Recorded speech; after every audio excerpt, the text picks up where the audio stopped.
Hi, நான் நிவேதா தினேஷ். இந்த மூவில நான் எப்படி கனெக்ட்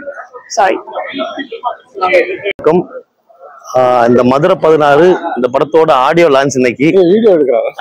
இது values and emotions screen play வந்து ரொம்ப நீட்டா வந்து பிரசன்ட் பண்றதுல முதன்மையான இயக்குனர்கள்ல ரொம்ப முக்கியமானவர் சார் அப்படின்னு சொல்லலாம். இப்போ நம்ம நிறைய ஃபீமேல் சென்ட்ரிக் படங்கள் அப்படின்னு பாக்குறோம். சாருடைய படங்கள்ல அப்பவே பாத்தீங்கன்னா நல்ல ஸ்ட்ராங்கான ஃபீமேல் கேரக்டர்ஸ் இருக்கும். எவ்வளவு பெரிய ஹீரோஸ் இருந்தாலும் அதுல ஒரு ஸ்ட்ராங்கான ஃபீமேல் கேரக்டர் வச்சு பல படங்களை நமக்காக கொடுத்த இயக்குனர் திரு விக்ரமன் அவர்களை மேடைக்கு வருமாறு அன்புடன் அழைக்கிறோம்.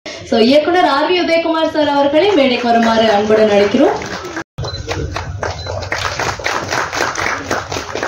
நடிகர் தன்னுடைய தனித்துவமான நடிப்பாலையும் நடனத்தாலையும் அவர் என்ன பண்ணாலுமே அதுல ஒரு வந்து யூனிக்னஸ் இருக்கும். வரவேற்கிறது ரொம்ப சரியா இருக்கும்.